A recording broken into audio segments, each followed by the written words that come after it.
Near me SEO versus traditional SEO. If you're a business that services a geographic location, then this topic is really for you. There are two different types of SEO to support your business. And if you are not optimizing your business for both as a local service provider, you may be missing out on customers. And we don't want that. So today I'm going to talk about what you need to do for near me or local search engine optimization.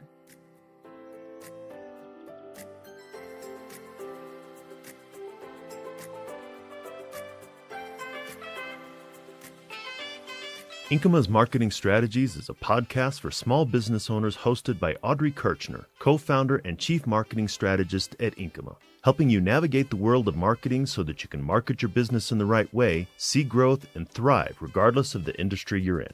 To learn more about Inkyma and what we do, ask a question, or schedule a marketing evaluation, go to the website inkyma.com. That's INKYMA.com. Listen to the show on your podcast player of choice, the Inkyma website, or the Inkyma YouTube channel. Just search for Inkyma Marketing Strategies and you'll find what you need.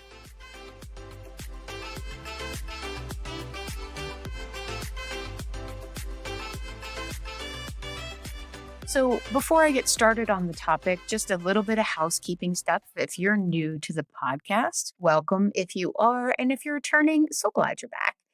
So in the show notes on the website at inkyma.com, we will have product recommendations. We will have links to articles referencing back to other podcast episodes and the rough transcript of the entire episode as well. So if you want to go back and listen or read something specific, you can. So we are partners with a lot of the products that I talk about. Us having partner programs is advantageous to us and to my clients because they're products that we use every single day. So using those links in the show notes, we do get a small commission. It really helps us out so that we can keep funding and creating all this free content that we're making for you. So if you decide, yeah, I want to try that product, please use our links. Okay, so let's talk about traditional SEO versus near me SEO. So back when Google first came about is when search engine optimization and us paying attention to it really kind of started within those first couple of years. Because before that, if you were using things like AOL or other searches, it was difficult to find what you were looking for. Most of the time you had to know it already existed and go specifically to it. So links and URLs and that guidance was really important. And then Google came along and made search so much more intuitive. You put a name in, you put a word in, and the information that came back was actually really relevant. And so traditional search began by us keywording and specifying things to make sure that we showed up when people were searching for something that we could provide. And so now it's evolved to where you may want something specific that's local to you. So if you're looking for a restaurant, you don't want to see a restaurant 3 states away. You want to see something within as close as possible. So that's how I'm going to define these. As traditional SEO is content served up in search that doesn't include any kind of a local or near me filter. That's for things like if you're looking for a recipe, you don't care if the author lives in the same town that you do. You just want the right recipe. E-commerce products, if you're shopping for clothes online or specific things, you don't care where they're located, just that they have what you want. And then a very popular one is any type of software as a service, whether you use it personally or professionally. Again, we don't care where they're located. We just want to make sure that they've got what we need. Then near me search engine optimization is content that is served based on the searcher's geographic location at that moment in time and the business's location or the area that the business services, right? So they have to match up. And I say at that moment in time because not only does it work if we're home, it works when we're out and about, if we're traveling. And so businesses that utilize this are auto repair shops, restaurants, lodging, in-home trade providers, insurance companies that sell like auto insurance and home insurance, and then in-home mobile services. I don't want to forget about them because that's actually a rising market where traditional brick and mortar type of services actually come out to your home. Mobile dog groomers, mobile chiropractors. I've met a mobile pediatrician. Gosh, I wish I knew her and she was in business when my son was little. And mobile auto repair. I've actually met a guy that has a mobile auto repair. So those folks also want to come up in near me geographic location type of services. All right. So we're going to start first and foremost with Google My Business. That's your main thing. If you just created one because you figured you needed one and it's cool when it comes up when someone searches your name, great. But it's actually so much more than that. Take a listen to episode 58. I walked through a lot of the features of Google My Business, why they're important, why you should set them up. But the short answer is fill out everything as much as possible on that listing for what you do and what you provide. The more information you give Google, the better they're going to do at bringing you up in specific searches. The two I want to highlight here, because we did a whole episode on it before, is one is reviews. People think the reviews are great because other people see them, but Google actually uses your reviews to figure out where you come up in the local search. Meaning the more reviews you have, the better they are, and the more frequent or recent they are, is how they're figuring out where to put you, especially if you're in a competitive marketplace. And there may be multiple service providers doing what you do, right? Coming up higher in the listing is better for you. And the other overlooked area that a lot of people don't fill out is the frequently asked questions section and the answers. Yes, people can come and ask those questions and you can answer them, but you can also put the question in there and answer it yourself. You might just have to have an employee log in and do the first half for you with a different Google account, but Google doesn't have a problem with that at all. Those are helpful because Google knows we ask a lot of questions, right? They filter up frequently asked questions and their answers so that people don't have to click through.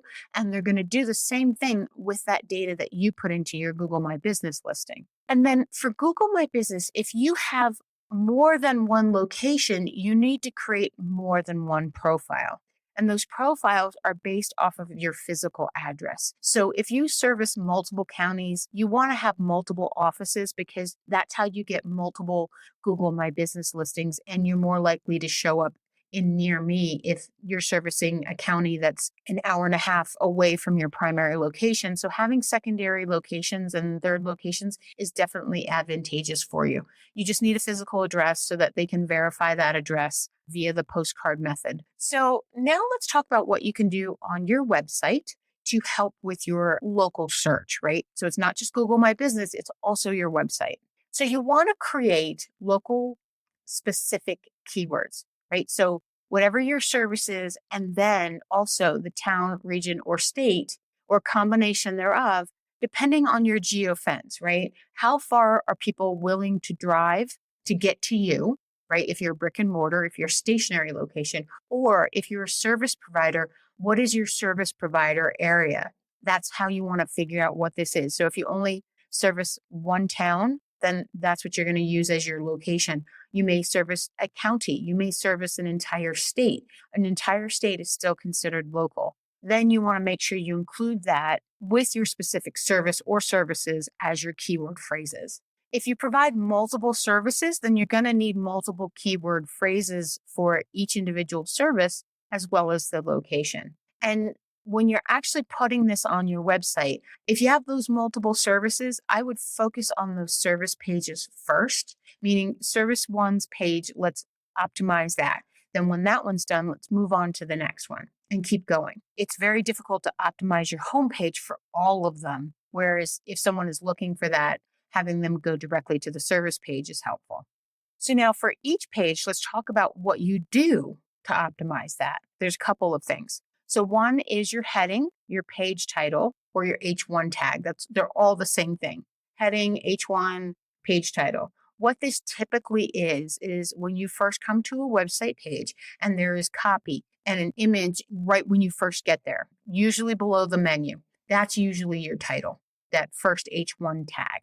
That's what you want your specific keyword phrase to be. Then you also want to use it, sprinkle it through your body copy. So that's like the paragraphs and the headings and that sort of thing throughout the copy of the rest of the page. And this is why I say service pages, because it's a lot easier to naturally blend that phrase in on a page that's specific about that than it is trying to naturally blend it in over and over again on a page that has a focus on multiple things. If you have a WordPress website, and you use a product called Rank Math, they will count how many times you've used it and compare it to the overall copy of the entire page and tell you if you've used it too much or too little. They help you with that balance because Google's got this Goldilocks thing for using that search phrase in copy. They don't want too much, they don't want too little, they want it just about right because it's been abused in the past. And then also, if you're using Rank Math, they got a handy little tool right in the backend page editor that will help you put in the title tag and the meta description. And they're just form fields that you fill out. Title tag, put it in. Meta description, write it out. Boom, hit save, you're done. It puts it in the right spot in all the code, which is pretty cool.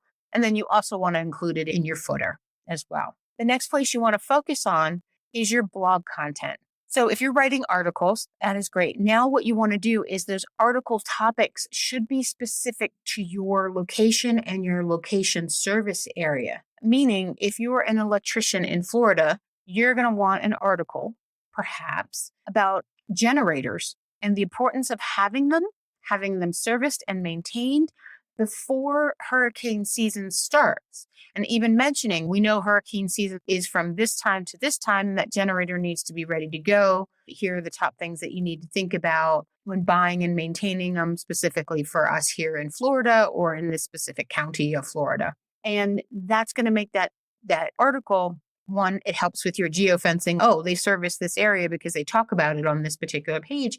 And two, if someone's doing a search for generators and how to maintain them in Florida, that's going to come up to them and it's going to be so much more relevant to them than just a general article about generators. Then I want you to make sure you take that article and you post it to your Google My Business listing. The business listing has an area where you can put events and notices and that kind of thing, but you can also post your articles here. So you take the image, a little bit of a snippet of the article so people know what it's about, and then a link back to the site. And this actually generates more traffic for your site, but it also comes up in search faster. It's all part of that connection. Google says, oh, this is your listing. This is your content. That content's linking back to this page on the site. It helps connect those dots. And then if you want to automate this, there's a pretty cool tool that we use all the time. It's Social Pilot. It's for scheduling and creating social posts, but it also allows you to put your blog feed in there. And then anytime your blog is updated, it will take whatever new post you just put out there and shoot it to the social media sites that you designate. And they also have a listing for Google My Business, meaning you can put your social posts, your articles, all that good stuff out on Google My Business, which does not hurt, but it automates all of it, which is really cool. Now, moving past the website, you want to focus on local directories, getting your business listed. So hopefully your logo, your name, your address, your telephone number, your website URL, right? Because that's another connection point for Google. They say, oh, this is them here, this is them there, they're the same. And so the type of places that you want to get listed are if you're a member of your local chamber of commerce. That's a good one because they usually have pretty high ranking authority because they're all about local all the time. If you're part of any local Facebook groups where people recommend, if they have a website page, hopefully they will allow their members to be listed on that website page. That would be helpful for you. If you're part of any local networking groups, usually your company gets listed on them. So if you're a member of BNI, they'll have a local region page. And if you're a woman business owner and you're a Polka Dot for Polka Dot Powerhouse, you get a listing as well. So think about that. And then there's other like hyper local groups where someone locally started a group, created a web page. You definitely want to make sure your listing gets there. Don't ignore that. And then depending on the type of business that you are, any turn-by-turn direction apps, there's quite a few of them out there. Obviously, we know about Google, but you automatically get listed on that because of your Google My Business listing. It comes with the package. This is great for restaurants. You want to make sure that you show up everywhere. And then any other type of listing where they're going to show you because the person's in a geographic location. Just make sure that they're reputable and not spammy. And if they're designated as a spammy site, meaning they're doing not good things to come up in search, right? Black hat, things that Google doesn't like anymore, it's not going to help you at all because they're not going to come up in search. And then it shows that you're linked with spammy site, which kind of makes Google pause and go, how reputable is this site if they're linking back to that one? We actually unlink a lot of those backlinks when they get associated to a website just to let Google know, like, no, this was not intentional. We don't want to be part of this. So with all of these, putting your information out there, make sure your information is consistent across the board because that's how Google connects the dots and know it's you, right? Because other companies may have a similar name in an area. So make sure all of your information, and when I mean consistent, it's accurate and it's identical. Use a copy and paste method, or there are services out there where you list your things once and you say, okay, go ahead and post this, and it keeps it consistent. And then the last thing that I have for you is I want to talk a little bit about Rank Math Pro because they have a local SEO module, right? The paid version of Rank Math is pretty cool. It comes with a lot of things above and beyond what the free version offers, but setting up your local SEO. So you turn the module on, you fill out all the information, your company, your logo, your hours, your location, and then it injects that into the back end of the site for where Google's looking for that type of information automatically. And then you can also set it up if you have multiple addresses and multiple locations as well. And if you want to put those on the site, it keeps everything consistent. And it really just makes it super simple to add those things to the site rather than having to figure out how to get all of that out there. So now that you have all of this new knowledge about near me search, local SEO, let's see what you should do with it. Let's talk about that. So the first thing I want you to do is look at your Google My Business listing and go through it thoroughly and make sure everything is the way you want it to be filled out, right? If you have only a couple of images up there, put more, right? Help Google out so they can help you. If there's recommendations in there for additional services, because they'll actually make recommendations now, accept them. If you do them, right? If there are things that are just outside your wheelhouse, then don't accept them. Just make sure it's set up completely. Then look at your website and start optimizing one service page at a time based off of the information I provided you earlier. Just take it one step at a time. And then if you're not writing blog articles, I really recommend that you start. Blog articles are the easiest, most natural way to do ongoing search engine optimization on your site. It provides you with new keywords. It provides helpful educational information to the reader, which they like. They like working with businesses that help and educate them. And it keeps your site updated and it keeps adding more pages. Google likes sites that are bigger with more pages, and that gives you the opportunity to show up in search more and more often for various different keywords. So here are my final thoughts for you on this topic. Near Me SEO is a really great tool for small businesses that service a specific area. Making sure that it's set up correctly and is typically outside the skill set of the average small business owner. You guys are great at what you do for a living, but things like search are convoluted. They're difficult to understand. There's so much information out there because it's been around for so very long, and you get conflicting information. And that's where a company like Inkyma comes in. This is what we do. This is what we are subject matter experts at, right? We do this all day across all of our websites. And the most important thing I think that we do that some other companies don't is we create balance between the human side of search, meaning the person that is searching, and the technical aspect of it, which is the search bot, which is Google, right? Google needs techie things done so it can serve it up. But then what's served up has to be usable and friendly for the human being, meaning they go to a page and they don't want to see the same word splashed over and over and over again, and they walk away feeling unsatisfied with the content. And so we pay a lot of attention to that, meaning let's make sure it's optimized as much as possible. But when the person comes to actually see it, they're like, oh, this is great. I love this. I want to learn more about this company. I want to read more articles from them. So that balance is really important. And that's what we focus on. So we'd love to have a conversation with you about that. Here at Inkyma, we also love to give back to the business community in many different ways. You can schedule a 45-minute consultation with me to talk about search, to talk about your website, to talk about any aspect of marketing that you want to, right? Not necessarily a sales pitch. Sometimes you just need to have a conversation. I'm totally cool with that. I love talking about this stuff, so I don't mind. Go to the website, inkyma.com, inkyma.com.